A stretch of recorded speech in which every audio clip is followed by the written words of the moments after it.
रावण की लंका के अंतःपुर में जगह जगह विचरते हनुमान जी ने तत्पश्चात देखा कि जिस प्रकार गौशाला के भीतर गौओं के झुंड में मतवाला सांड विचरता है, उसी प्रकार पृथ्वी के ऊपर बारंबार अपनी चांदनी का चंदोवा तानते हुए चंद्रदेव आकाश के मध्य भाग में तारिकाओं के बीच विचरण कर रहे हैं।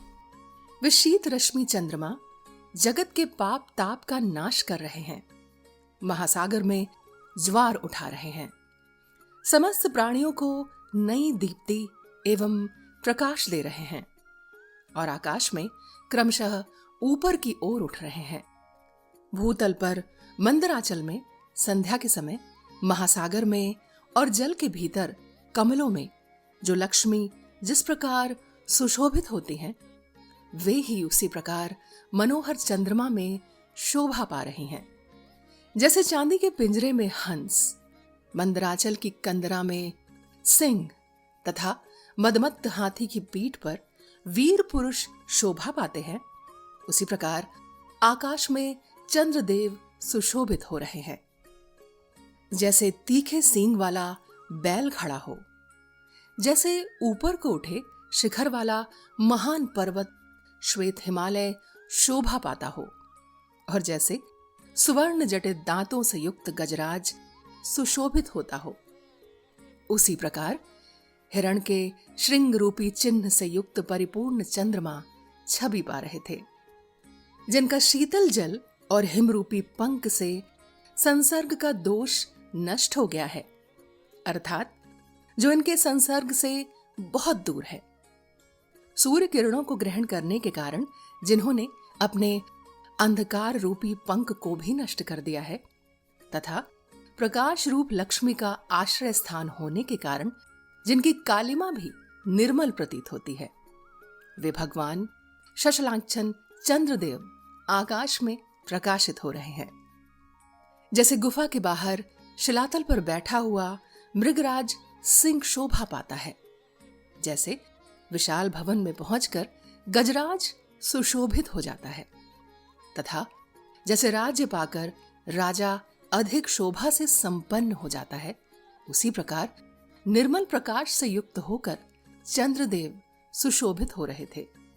प्रकाश युक्त चंद्रमा के उदय से जिसका अंधकार रूपी दोष दूर हो गया है, जिसमें राक्षसों के जीव हिंसा और मांस भक्षण रूपी दोष बढ़ गए हैं, तथा रमणियों के रमण विषयक चित्त दोष यानी प्रणय कलह निवृत्त हो गए हैं, वह पूजनीय प्रदोष काल स्वर्ग सदृश सुख का प्रकाश करने लगा।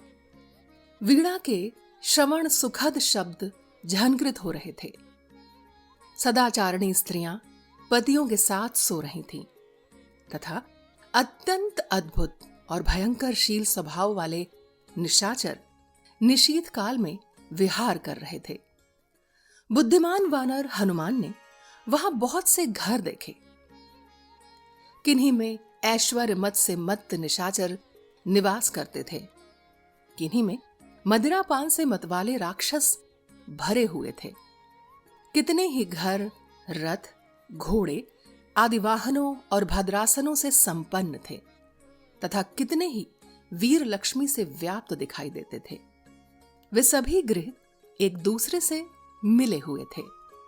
राक्षस लोग आपस में एक दूसरे पर अधिक आक्षेप करते थे, अपनी मोटी मोटी भुजाओं को भी हिलाते और चलाते थे, मतवालों सी बहकी सी बातें करते थे और मदिरा से उन्मत्त होकर परस्पर कटु वचन बोलते थे। इतना ही नहीं, वे मतवाले राक्षस अपनी छाती भी पीटते थे, अपने हाथ आदि अंगों को अपनी प्यारी पत्नियों पर रख देते थे, सुंदर रूप वाले चित्रों का निर्माण करते थे और अपने सुदृढ़ धनुषों को कान तक खींचा करते थे। हनुमान जी ने यह भी देखा कि नायिकाएं अपने अंगों में चंदन आदि का अनुलेपन करती हैं, दूसरी वहीं सोती है, तीसरी सुंदर रूप और मनोहर मुख वाली ललनाएं हंसती हैं, तथा अन्य वनिताएं प्रणह कलह से कुपित हो लंबी सांसें खींच रही हैं। चिघाड़ते हुए महान गजराजों अत्यंत सम्मानित श्रेष्ठ सभासदों तथा लंबी सांसें छोड़ने वाले वीरों के कारण वह लंकापुरी फुफकारते हुए सर्पों से युक्त सरोवरों के समान शोभा पा रही थी। हनुमान जी ने उस पुरी में बहुत से उत्कृष्ट बुद्धि वाले, सुंदर बोलने वाले, सम्यक श्रद्धा रखने वाले, अनेक प्रकार के रूप रंग वाले और मनोहर नाम धारण करने वाले विश्वविख्यात राक्षस देखे। वे सुंदर रूप वाले, नाना प्रकार के गुणों से संपन्न, अपने गुणों के अनुरूप व्यवहार करने वाले और तेजस्वी थे। उन्हें देखकर हनुमान जी बड़े प्रसन्न हुए। उन्होंने बहुतेरे राक्षसों को सुंदर रूप से संपन्न देखा और कोई कोई उन्हें बड़े कुरूप दिखाई दिए। तदनंतर वहां उन्होंने सुंदर वस्त्राभूषण धारण करने योग्य सुंदरी राक्षस रमणियों को देखा, जिनका भाव अत्यंत विशुद्ध था। वे बड़ी प्रभावशालिनी थीं। उनका मन प्रियतम में तथा मधुपान में आसक्त था। वे तारिकाओं की भांति कांतिमती और सुंदर स्वभाव वाली थीं।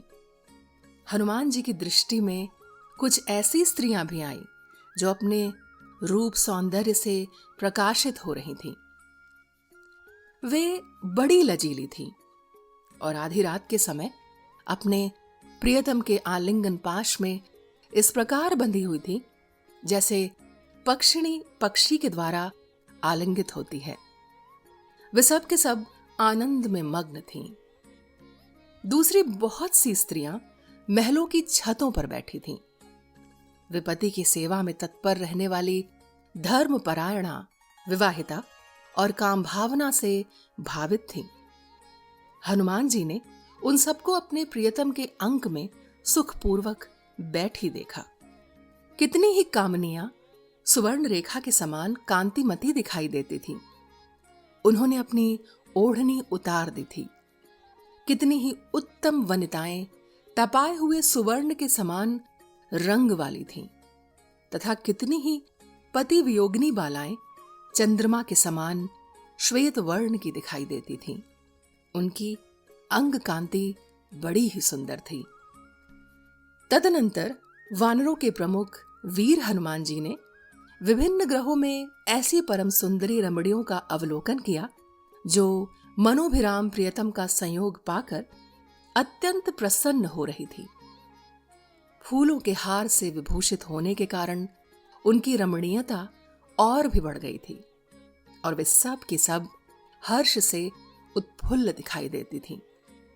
उन्होंने चंद्रमा के समान प्रकाशमान मुखों की पंक्तियां, सुंदर पलकों वाले तिरछे नेत्रों की पंक्तियां और चमचमाती हुई विद्युल लेखाओं के समान आभूषणों की भी मनोहर पंक्तियां देखीं।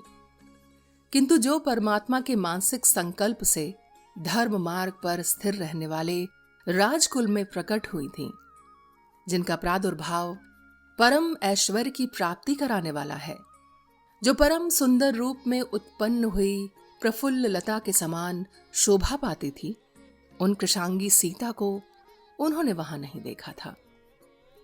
जो सदा सनातन मार्ग पर स्थित रहने वाली, श्री राम पर ही दृष्टि रखने वाली, श्री राम विषयक काम या प्रेम से परिपूर्ण अपने पति के तेजस्वी मन में बसी हुई तथा दूसरी सभी स्त्रियों से सदा ही श्रेष्ठ थी, जिन्हें विरह जनित ताप सदा पीड़ा देता रहता था, जिनके नेत्रों से निरंतर आंसुओं की झड़ी लगी रहती थी और कंठ उन आंसुओं से गदगद रहता था।